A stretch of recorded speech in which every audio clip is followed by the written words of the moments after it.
and welcome to my book journey. So today I have my final wrap up for the month of May, and so I have a previous video, and I'll link that below, of the first 4 books that I read for the month. It was like my midway wrap up, so I won't talk about those books. Like I said, I will link those below, but I'm gonna talk about the rest of the books. So I have 6 to share with you because for the month of May I read 10 books altogether, and then I'll just tell you. I'll try. Sometimes I forget to tell you how these books fit into like readathons and or challenges and that kind of thing. So I will talk about those too. But thank you for being here. I am really tired today. I just got back. My family, well, actually just Ken and I got back from a weekend that we spent in Michigan for a family wedding, and we drove all day yesterday back. It wasn't terribly, like about 5.5 hours, but we stopped along the way and had looked at stuff and just had a nice breakfast and lunch on the way back, just the 2 of us, and it was really nice. But after a long, when you're away and staying in a hotel and everything, you just get tired. At least I get tired. So, but I did have a fun time there, seeing family and everything. But also I stopped somewhere, and that will be in a video coming up later this week. So stay tuned for that one. Okay, so what I wanted to do is, like I said, talk about the 6 remaining books that I read for the month of May. But before I do that, I want to do my stats and things first, get that out of the way, and then just tell you what challenges and things well, maybe I'll do the challenges last, but I will talk about my little stats and things that I have in my reading journal, because sometimes I forget at the end, so I want to go ahead and do it before I sign off and then forget everything. So like I said, my total books for the month of May were 10.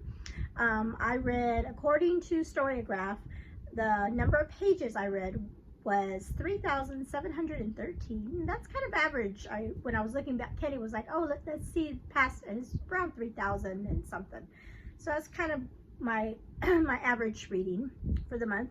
My average rating was like really high, because I told Kenny I give 4 and 5 stars away like candy. Like everything's 5 stars, everything's 4 stars. So my average rating this month was 4.28, so that's really high. So I read 4 physical books, I read 2 ebooks, and I listened to 4 audiobooks this month. And 7 of the books that I read out of the 10 I own, which is awesome. I'm trying to read more books on my shelf, rather than library books or things like that. I hauled 15 books, and that's going to be an upcoming video. You will see that. And then I had 3 buddy reads this month, which is really great. I put down for Kenny, I read 1.5 books with him, because we did a whole book together, and then like a half a book I did with him as well. But he didn't finish the book with me. And then I had 1 group read in the month of May. I finished a series. Oh, I'm going the wrong way. So I finished a series. Well, here, let me show you my little.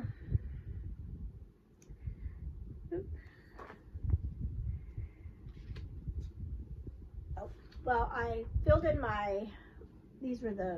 I'm already on the next page for my books on my shelf. I did those.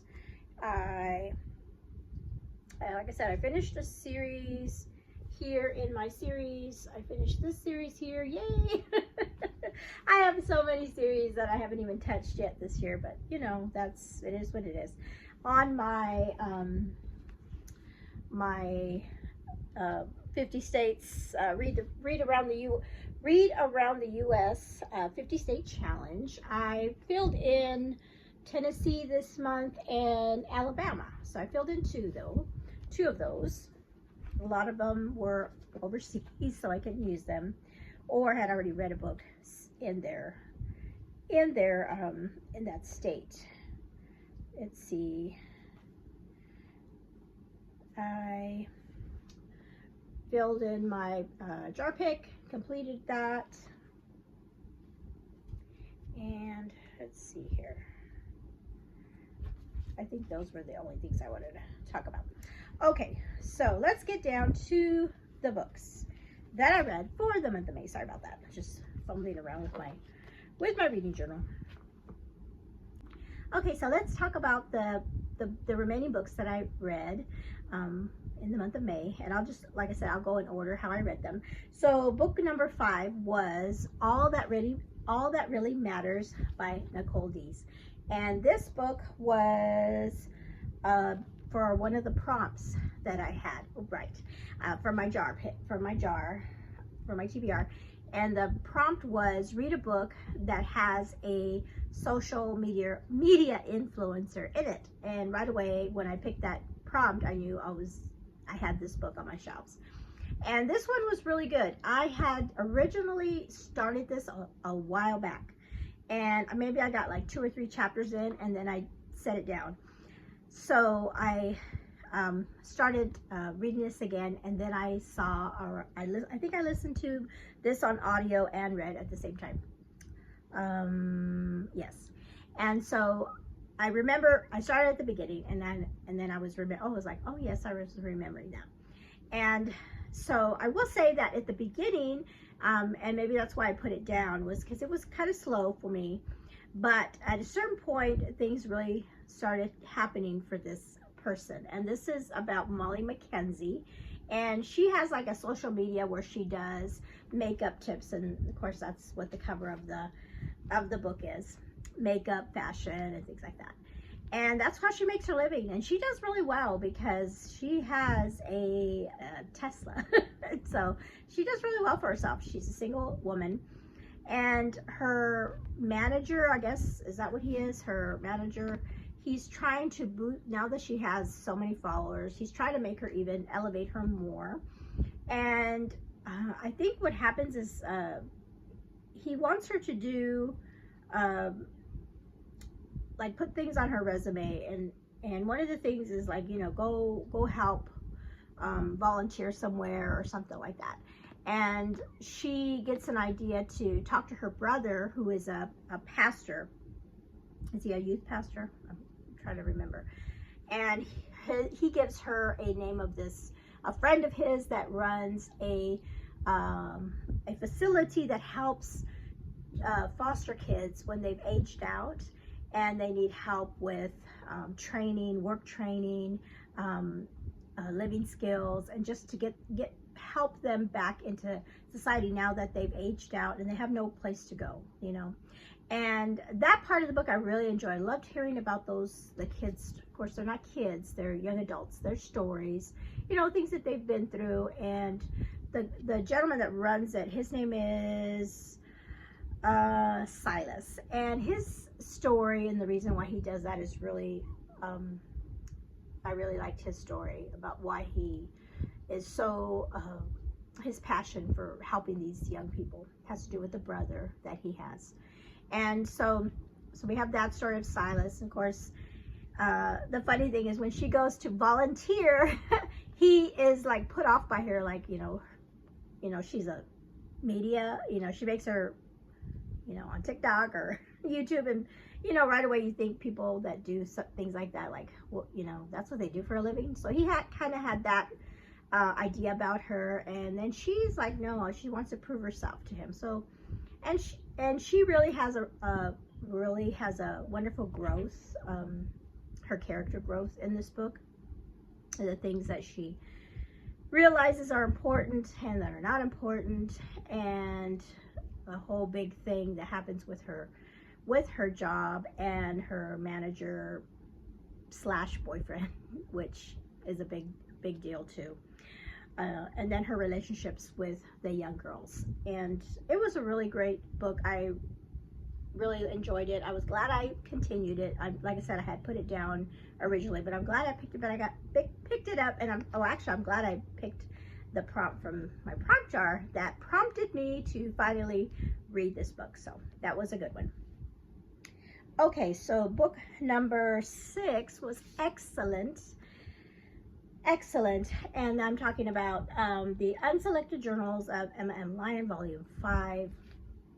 Now, I will say the end of volume 4, the last half of volume 4, oh, it just was so beautiful, and the things that happened, and just I was very tearful in that book, and I was like, oh, this is going to be my favorite, you know.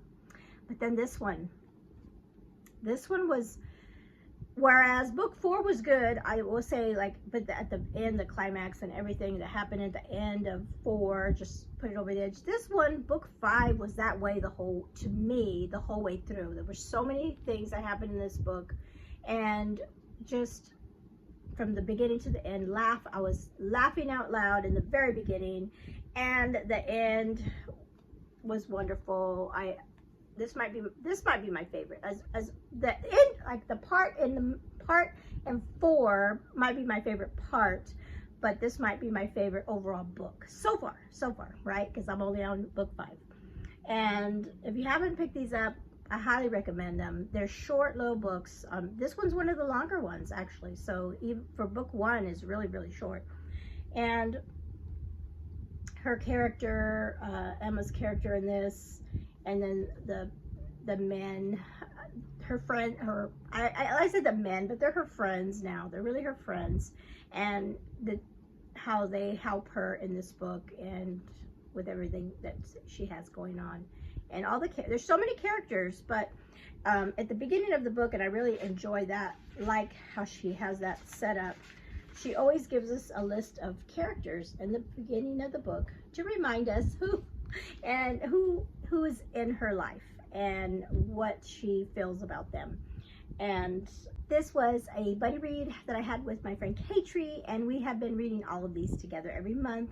And so we are picking up volume 6 and going through this. And I think she liked this one the best so far. So I'm looking forward to what volume 6 is going to have for us. Okay, next book is another buddy read that I had with Jeanette and Heather, and then there was another gal that was reading it with us too. And I'm sorry, I apologize, I can't remember her name, but we were all reading that on and chatting about it on Instagram. And this is the book that I had for my Journey Through Time historical fiction reading challenge for the year, and the prompt was read a book set in Latin America. And so I chose this book because it talked about children going to Mexico, which is in Latin America.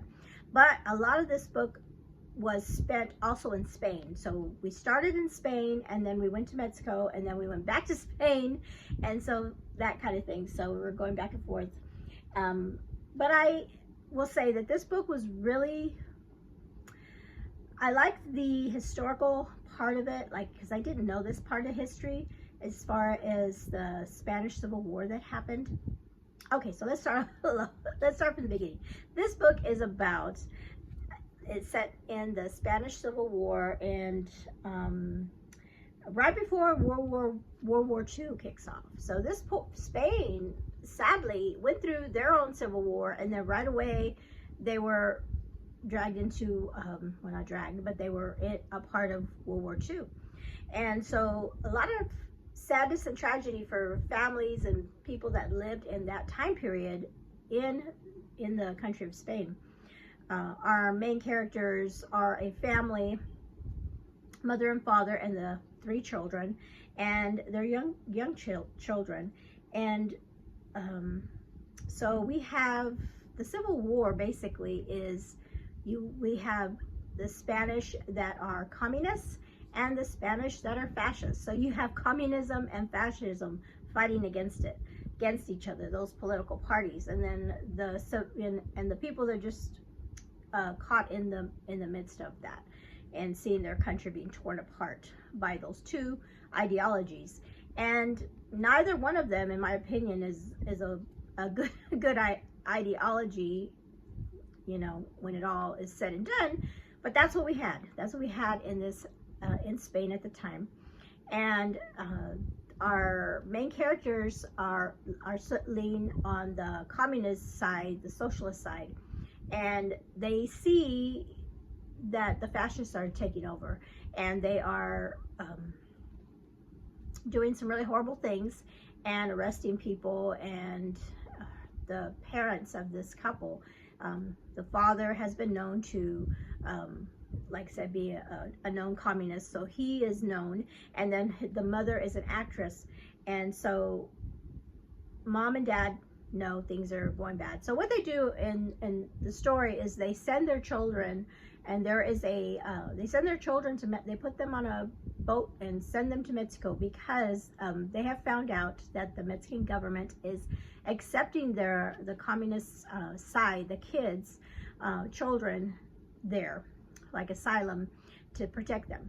Kind of like kind of similar, I guess, to when the English sent their kids over to the country to protect them during World War II with the bombing and things. So, but yet these are leaving the country there, and they're leaving the continent. They're going to Mexico, which is so hard to see that you're putting your kids on a boat across the ocean, but they're doing it to protect them. So I can see that. I can understand that, to get them out, and because it was really horrible, the things that were happening. So the kids go.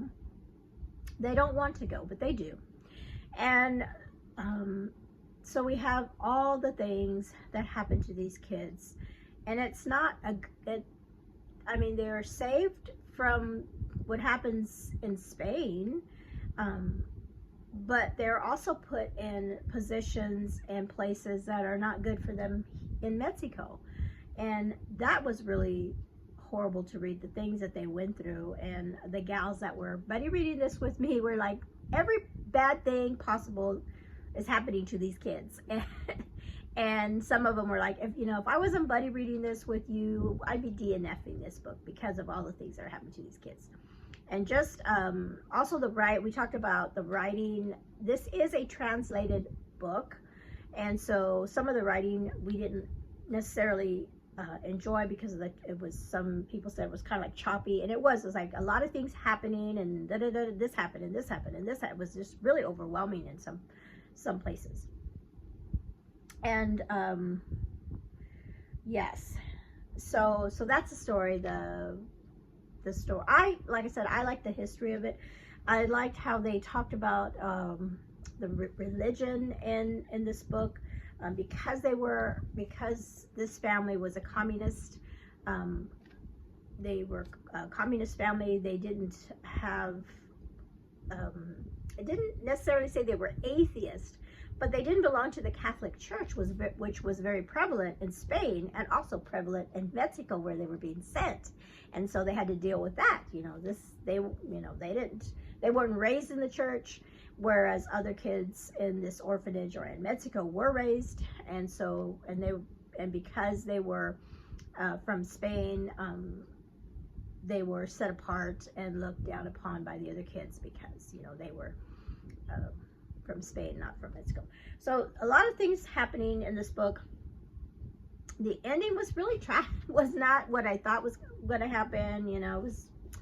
It was pretty sad. It was really sad. But this is my second book by this author, and Heather, who has read more books by this author, did say that this was her least favorite, and he has written other books that she really enjoyed. So I will be giving this author another chance. Okay, book number 8 was really wonderful, and that is Echo in the Darkness by Francine Rivers, and this was for Oshina's Francine Rivers read along, and this is book 2 in the Mark of the Lion series. And I can't say anything about this book. Well, I can say parts of it, but this book was so good. It was so good.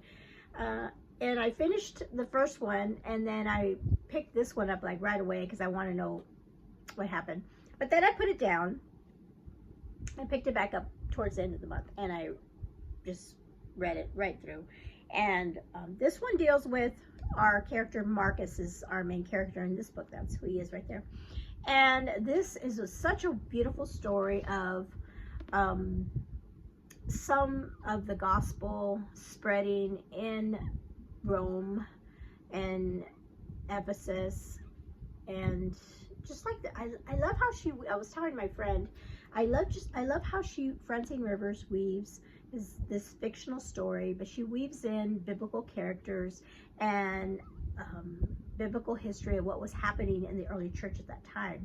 And I loved reading that in here. But I really loved the redemption stories in this book. People coming to Christ, people you wouldn't think would come to Christ, and just believers that would share the gospel. And also, there was a point in this book where this Marcus is not a believer in this book, but he is on a journey to find God, and find out more about who this Jesus is. So that is a wonderful reading about his journey. But at one point in the book, he is sharing what he's learned so far with somebody else, and unbeknownst to him, he's sharing the gospel even though he doesn't believe in the gospel. And I thought of that passage in the Bible that talks about if the rocks could cry out about Jesus, and sometimes that happens in our world today. A person that is not a believer can have like head knowledge of Christ and share with others and talk about Christ and lead others to Christ even though they're not necessarily believers. It's just the Word of God changes and transforms people. And so that's what this book is about, the Word of God transforming and changing lives. So I'm really glad that I read the first and second book. I don't know if I'm going to read the third book, because that's the next book in the series, the final book in the series, and the next book in Oshina's read-along. Hopefully, depending on how June goes, I will try to get that read. Okay, book number 9 was another great read. This was my prompt jar, and when I picked it, I was like, I don't know if I'm gonna like it. I don't, is this book I'm gonna DNF? I loved this book. 5 stars for me. It was such a great book. I can't wait to watch the miniseries. I told Katie, we need to rent it. We need to watch it. As soon as I was done with the book, I went and watched the trailer because I wanted to see how the actor portrays him, and the trailer looked really good. This book is so good, and I liked it for several reasons. I love the character, the Count Rostov. His life, what he went through, just wonderful. He is he's like royalty, an aristocrat, a gentleman. And in the beginning of the book, he is arrested. It's that time when the communists and everything are taking over Russia, and he is put in like prison in the hotel that he stays at, and he's there. And the whole book, like I said in my TBR video, the whole book takes place with him in this hotel. He is there in house, like hotel arrest, and he stays there. And then so the book is his through the years, the people he meets, what he does there, and the life that he has, and the relationships he has. It's all just wonderful. And then also he tells the story of what he is seeing in his country as the years go by, and what he saw from the time that he got there. And I think he was 30 years old when they arrested him, and then so he saw the changes that happened in his country and how that affected him. And so we get all of that history in here, which I loved, reading the history of Russia and what was happening. That was one of my favorite parts. And the writing is excellent. Was wonderful. So I have another book by this author, Amor Towles, that is called the Lincoln Highway, and I've heard excellent things about that. So even though it's a chunker, I really want to try to read that now that I know how he writes. I will definitely want to read it. As far as content, I don't think there's any swearing in this. And there is no I mean, he has um, relationships with women, but not like it's he talks about it, but it's not on page, and it's only like when he was younger, and then yeah. So there's really it's a clean as far as that, but it's just basically the how he deals with being arrested and what's happening in his country. So 5 stars for me. If you haven't read that and you're kind of thinking that you'll be bored, because that's what I've heard, some people are like they're bored with this guy just at the hotel. He is, but it is like I said, it's his relationships with others, his thinking, his inner monologue of what's happened to him and how he got there in the first place, and it's just a beautiful story. I really enjoyed it, so I highly recommend that one. Okay, last book I read for the month is the series I finished finally, Terry Blackstock, A Dawn's Light, and this one I read for my husband's Apocka challenge, and this one counted for family, like a family going through the post-apocalyptic time.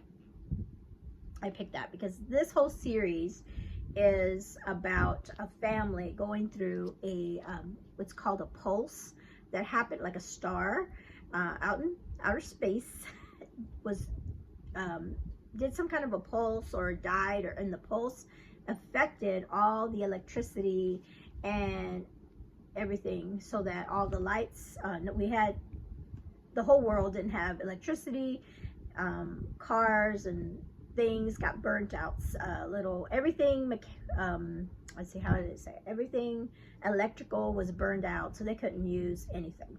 And so you're back to, and then because there was no electricity, the water, the plants couldn't, plumbing and all that stuff was gone. It was, the very first book was more delved into that. So this is the 4th book, and this is, I think, happens a year after, we're at a year after the lights went out. And so this one I read, Kenny and I listened to this book on our trip that we just got back from. So on the way up, we listened to the audio, and on the way back for home, we listened to it, and we finished it right when we got home, pretty much. And I was, I told Kenny after we were done, I was like, Kenny, what do you give it? And he's like, oh, I think he gave it a 4. And so I gave it like a 3.5 for the book. For the series, the whole series altogether, I would say a 4, because it was a good series. I really liked the story. The characters, you see character growth with the family, because at the beginning of this series, this family, and so I'm going to put this book down. In the beginning of the book, this family we're following a family that is they're not Christians. So what happens to them when this kind of circumstance happens? How do they deal with it? And every book something different happens, and this one was the final book, and of course there's something happens in the beginning, and they have to get through it. And I will say I was surprised by some things that happened in this book. I was like, oh, I didn't think this was going to happen. And then toward the end, as we were listening to it, I think it was when we were on our way back, I will say her chapters are super short. So I think there are, let's see, 106 chapters in this book. 106 chapters. And so we were almost to the end, and things, I'm like, well, what's left? That, we still have quite a bit, we still have several hours left, and it feels like it's already done.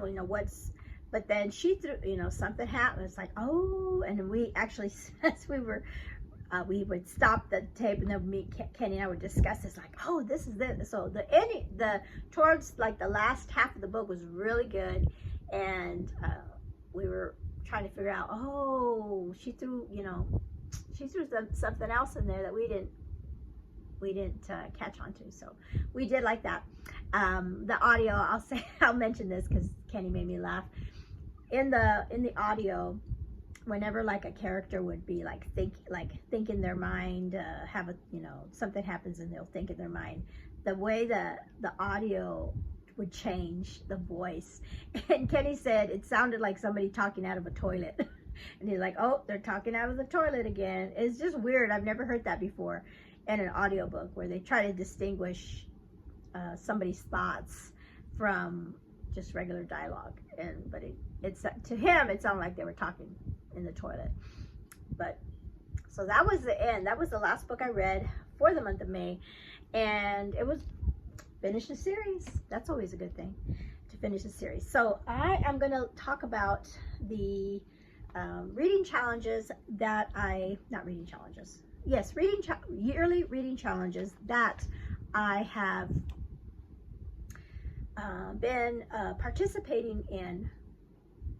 I don't talk about them at the beginning of my TBR, like I'm going to read this for this or this or this. At the end of the month, I look at all my books and see, hey, what did I read anything that fit in these? And I've been doing really good to read books that fit these reading challenges. So Chantel Reads All Day is one. And so her May prompt was read a book that includes a place. And so I used Blackmore because that was, that talked about the place, Blackmore, and which was a book that I talked about in the first half of my wrap up. And so that worked for that one. Cheryl's, like her dinosaur reading challenge. This one, I didn't think I was going to get it, but then at the end, I'm like, oh, well, I can definitely use this one. So her challenge, or her prompt for May, was read a book that has a natural disaster. And so I used Dawn's Light because the whole pulses that shut down the lights and electricity was a natural disaster. So I used that one. And then Oshina, I used her prompt, read a new release, and that was, my husband just texted me. He says, I can hear you recording your video. And he's not even home. So he must, I don't know how he's listening. He's being sneaky. Okay, so, where was I? Oshina. Yes, Oshina's reading challenge was this Christian romance is read a new release. And so I put in The Golden Era, which is the latest timeless book. It just came out in May, so that counted. And then Catrie's Christian fiction reading challenge for the year. I did, she had a 5-star, read a 5-star book or prediction, and I put All We Thought We Knew, the Michelle Shockley book, for that one. So I'm just doing really good with those reading challenges. With those, I think, how many are those? I think those are the ones. And I had already, last month I finished Katie's. I filled that board. So I have 1, 2, 3, 4 that I am kind of doing on the side along, you know, like I said, if I manage to read a book that Kenny has got me.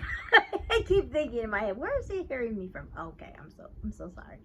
Okay, before I go, I wanted to show, kind of like showing off things.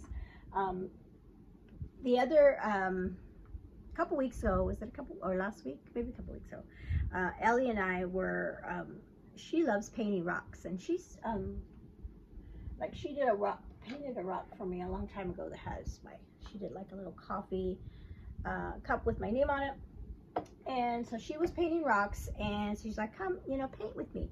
So I thought I wanted to paint like a bookstore. And so this was my attempt at painting a rock, and it's supposed to be a bookstore. I did the best I could. I'm not very artistic compared to Ellie, so it took me forever to do this little rock. And while I did my little rock, she went above and beyond, and she had the brick, and she did the Titanic. So yeah, you can see her artistry is a lot better than mine. I thought that was great. So she said she was going to get another rock and do the iceberg, but I don't think she's done that yet. But she has done, and she gave me these, and I'm putting these on my shelf because because they sit.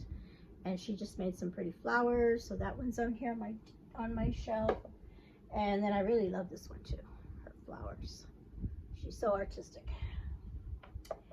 And my grandson made me a rose for Mother's Day, and he has that 3D printer, and so he's been making a lot of stuff. And he just had a birthday. He's a teenager now. My goodness, he's my youngest grandson, and he's a teenager. And so for his birthday, my daughter's like, give him some of the, I guess, whatever the material is that he uses. I got him like a green color, so I'm excited to see what he makes with that. So, and then my books I read this year, 58 books. So I'm averaging around 10. And I was looking through my reading journal, and I think March has been the biggest month, and maybe it's because March I read middle grade books, and that's why I had more total books, because for March I read 15 books. That's the most I've read in a month, but usually it's like 10. 10's kind of what I usually read. So yep, 10's is what I read this year. So I am looking forward to June. I've already got my June spread. I had fun. I had fun doing my June spread. So this is where I'm going to do my June books. And I think I've already shared this, but I have the readathon that I'm doing in June, picnic, a picnic in June, and then I'm ready for camp, for summer book bingo, and then I'm ready for the passport with Chantel. And then I really love the way this one came out. I did this one for Big Book Summer. Oh, I love the way that came out with the big well. So, and Big Book Summer's doable. It's 400 pages, and I think I can count. I don't know if I want to though. I know you can't. I think for Big Book Summer, she said you can start doing it right when, like Memorial Day, and I can count. I think I can count these both the last two books, because that's when I read them during that. They were the last books in the month, and Gentleman in Moscow is 462. So that one would count. I can put that one in there. And Terry Blackstock is, let's see, she just made it 406. So I could use both of those. I don't know. We'll see. If I think last year I just did from June. I started in June, but we'll see. I might add those. Okay, so that is all I have for you today. Thank you so much for hanging out with me. Let me know in the comments below, what was your favorite book that you read for the month of May? And if you read any of the books that I talked about today. You all have a blessed day.